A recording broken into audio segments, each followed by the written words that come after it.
ገንዘባችሁን ቋጥራችሁ ያዙ። ገንዘባችሁን ያዙ፣ እንዳትሸወዱ። መጥታችሁ እንደገና ታለቅሳላችሁ። ደንብ ስሙት። የምመክራችሁ ነገር ምን አለ መሰላችሁ? ስደት አይሞላም። በፍጹም እንዳሰባችሁት አታገኙትም። ወላሂ ላዚም አረብ ሀገር እንደምናሰናዳው አረብ ሀገር እንደምናበጃጀው አይደለም ሀገራችን ማለት ነው። ግን የቤተሰብ ዱዓ እንዳያመልጣችሁ። የቤተሰብ ዱዓ ከሁሉም በላይ ወሳኝና ወሳኝ ነው። ሲሉኝ ከበት ወደፈ ሲሉኝ ነጻሁ ጎደልክም ሲሉኝ ሞልቼ አላህ ብዬ መሸፈንኩኝ።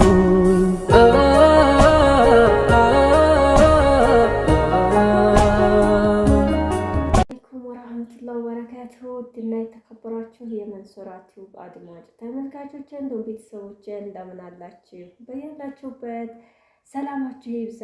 ሰላም ለሀገራችን ይሁን እያልኩ ዛሬ ብቅ ብያለሁኝ። ዛሬ የት ነው ያለሁት? እቤቴ የኔ ነገር ማለት ነው። እንደምታወቁት ቤቴ ነኝ ስል ገጠር ታውኛላችሁ፣ ገጠር ነኝ ስል ከተማ ታውኛላችሁ። ድንግግር ያለ ሀያት እኔ አንዳንድ ጊዜ ያስቀኛል፣ አንዳንድ ጊዜ ይገርመኛል ማለት ነው። በቃ አንዳንድ ጊዜ በቃ ቁርጥ አረግና ቤቴ ልገባ ነው ምናምን ነገርና የሆነ ነገር አዘጋጅቼ ቤቴ ይመጣና ደግሞ እዚህ ቁጭ ያለው ጊዜና ሆኔ ባርባር ይለዋል። ምን እንደሆነ አላውቅም። እኔ ገጠር ያስቀመጥኩት እንግዲህ ምንድን ነው እትብቴ የተቀበረው ገጠር ነው። እሱ እንደሆነ አላውቅም። በቃ አላስችለኝ ይላል። ሂጂ ይለኛል። በቃ እናቴ የተጣራች ይመስለኛልና እንደው እንዴት አድርጌ ነው ቤቴ ቁጭ የምለው? ሰዎች እስኪ እናንተ ንገሩኝ። ኧረ ግልጽ አድርጉልኝ። ኧረ አልገባኝም። ኧረ መፍትሄው ጠፋኝ። አትናገረኝ እኮ ምን ይሻላል? እና ዛሬ ትንሽ ሀጃ ነበረች። ወደ ገበያ ብቅ ብዬ ገበያ ሂጄ ቆይቼ ወደ ቤቴ መጣሁ ማለት ነው።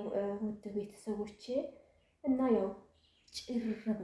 ጭር ያስፈራል። አይገልጽም። ቢስሚላ ሰፈሩ እንዳለ ማለት ነው። ምንም የለም። ተከራዎችም የሉም። በቃ ቤት ለመቀመጥ ራሱ ያስፈራል። እና አሁን ትንሽ ምሳዬን ቀመስ አደረኩኝ። ግን ወጥ ምንም አልሰራሁኝ። የሆነ ነገር ቀመስኩኝ ማለት ነው።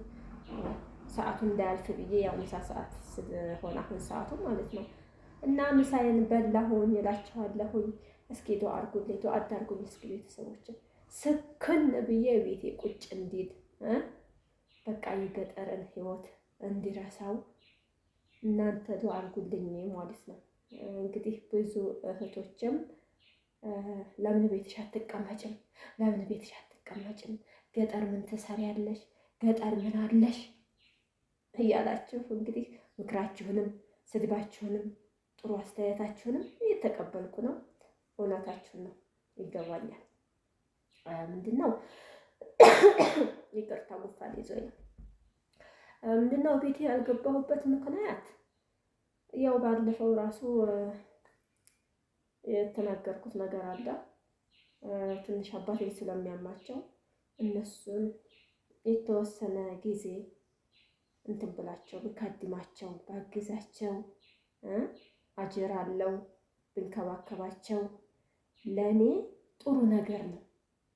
ያኔ ለጊዜው ገጠር መቀመጡ ሊከብድም ይችላል፣ ሊያስጠላም ይችላል። ግን የቤተሰብ ዱዓ እንዳያመልጣችሁ። የቤተሰብ ዱዓ ከሁሉም በላይ ወሳኝና ወሳኝ ነው። የትም ብትሄዱ ቤተሰብ ከመረቃችሁ፣ ቤተሰብ ዱዓ ካረገላችሁ በቃ ሁሉም ነገር ቀኝ ነው የሚሆንላችሁ። ሁሉም ነገር በቃ ያምራል ማለት ነው። ደስ የሚል ህይወት ነው የሚሆነውና አንዳንድ ሰው ምን ይላሉ? መጀመሪያ ከቤተሰብ ዱዓ ተቀበሉ፣ የእናት የአባት ዱዓ ተቀበሉ፣ ከዛ በኋላ ነው ሌላ ሰው ያረጋችሁትንም አድርጋችሁ ቢሆን ዱዓ እንትን ማለት ያለባችሁ ይባላል። እና የእናት የአባት ዱዓ በጣም ትልቅ ነገር ነው። እና ዱዓውን ፈልጌ አረብ ሀገር መዳምም ስታንከላከለ ይኖራለች። ከታች ከላይ ነይ ውጭ ነይ ግቢ እያለኝ እንትን ስላለ ያ ነገር ስላለፈ ደምሆን እስኪ አገሬ ከገባሁኝ ነገሮች እስከሚስተካከሉ ድረስ የራሴን ህይወት መስርቼ እስከምኖር ድረስ አባቴንም እናቴንም አግዣቸው ደስ ብሎኝ ደግሞ የራሴን ህይወት እኖራለሁ የሚል ነው እቅዴ። አላህ ያሳካልሽ አትሉኝም? ይሳካ ኢንሻአላህ። ባላህ ፈቃድ ያው እንደሚሳካ አልጠራጠርም። ሁሉም ያላህ ፈቃድ ያለው ውሳኔ ነው እና ውድ ቤተሰቦቼ ያው ብዙ ጊዜ እንደዛ ስትሉኝ ለአንዳንዱም መልስ እየሰጠሁኝ አንዳንዱንም እያለፍኩት ቆይቻለሁኝ። በደንብ ይሄን ቪዲዮ ስሙት ማለት ነው። ለምን ቤት እንዳልገባሁ ታውቁታላችሁ ከዚሁ ብዬ አስባለሁኝ። አረብ ሀገር መልፋቱም አይደለም ሀገር መጥቶም ብዙ ነገር አለና ያ ሁሉ ነገር እንድሳካና እንዲሆን ግዴታ ዱዓ ያስፈልገናል። ዱዓውን እንግዲህ አሚን ብዬ ተቀብዬ እንግዲህ ያው ብቻዬን ሳሎን ለሳሎን መሄድ ይሻለሁኝ ማለት ነው። ውድ ቤተሰቦቼ ያው አሁን ሰው የለም ብያቸዋለሁኝ። ጸጥ ረጭ ብሏል። ከሳሎኑ እዛኛው ክላስ ከዕቃ ቤቱ መኝታ ክላስ እያልኩኝ ዝም ብዬ ሲጨንቀኝ ማለት ነው። እና እዚህም ያው ሌላ ክላስ አለ። ጓዝ ምናምን አሉ የተራረፉ እቃዎች እዚህ ይገኛሉ ማለት ነው። እና ይሄንን ደግሞ አላህ ደህና ደህና ልጆች አላህ ሰጥቶኝ ወደፊት ማለት ነው ህልም ነው የሚቦርቅበት ይሁን። እናንተም ዱዓ አድርጉበት ማለት ነው። እና ሳሎኑ ላይ ቦለለል እያልኩኝ ነው ማለት ነው ቤተሰቦቼ። ያው ጎረቤት ለመሄድ ትንሽ እንትን አለ ማለት ነው ከብዶኝ በዛውን ቪዲዮ ልስራ ብዬ ከዛኛው ክላስ እዛኛው ክላስ እያልኩላችሁ ነው ውድ ቤተሰቦቼ። እና ያው አረብ ሀገር ስንኖር ግዴታ ለዓላማ ነው እና ሲካፋችሁ መጣ ብላችሁ የምታርፉበት ወይም የምትኖሩበት ያስፈልጋል። ጠንቅቃችሁ ማወቅ ያለባችሁ እህቶች፣ የሀገሬ ልጆች ገንዘባችሁን ቋጥራችሁ ያዙ። ገንዘባችሁን ያዙ፣ እንዳትሸወዱ። መጥታችሁ እንደገና ታለቅሳላችሁ።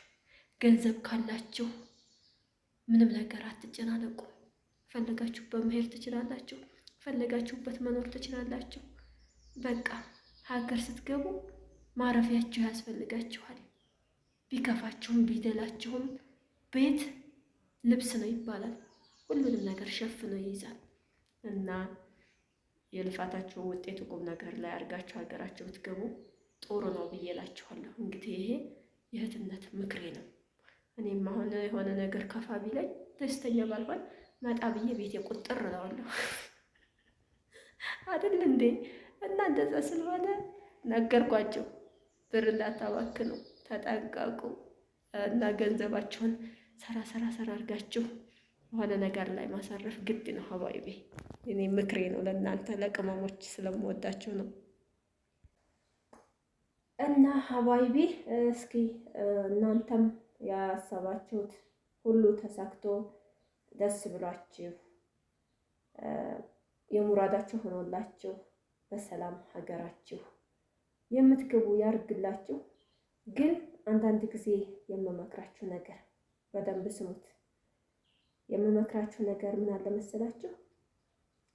ስደት አይሞላም። በፍጹም እንዳሰባችሁት አታገኙትም። ወላሂ ለአዚም አረብ ሀገር እንደምናሰናዳው አረብ ሀገር እንደምናበጃጀው አይደለም ሀገራችን ማለት ነው። እና ስለማይሞላ በቃ የተወሰነ ሰርታችሁ ሀገራችሁ መጥታችሁ ውለዱ፣ አግቡ። እኛ የምናስበው ምንድነው? መጀመሪያ ገንዘብ ይዘን መጀመሪያ የሆነ ነገር ሰርተን ከዛ በኋላ ትዳርን ይዘን ቁጭ የምንል ይመስለናል ሳስበው ማለት ነው። እንደዛ አይደለም፣ ስህተት ነው። ልጃችሁንም እየወለዳችሁ እየሰራችሁም ይሆናል እኮ ሁለቱንም ማካሄድ ይቻላል። ግን ስደት ከወጣን በዛው ጭልጥ እንልና ቆይማ ይህንን ነገር ሰርቼው እያልን ብዙ ጊዜና እንሸወዳለን። ያ ነገር መሆን የለበትም። የተወሰነ ሰርተን ከዛ በኋላ መተን ደግሞ ሀገራችን ላይ ወልደን ለልጃችን ለቤታችን ሁለተኛ ሶስተኛም ብንሄድ ካስፈለገ ችግር የለውም ማለት ነው። ግን ብዙዎቹን ሳያቸው በጣም ብዙ አመት ለፍተው ብዙ ነገር አርገው ሀገር ሲመጡ እንደገና በቃ ወይ ልጅ መውለድ እምቢ ይላቸውና ይላደማሉ። ቤት ምንድነው ንብረት ምንድነው ብለው የሆነ ይቆጫቸዋል ማለት ነው። ይህን ያህል ህይወት በስደት ያሳለፍኩት ለዚህ ነው፣ በጣም ለዳማ ነውና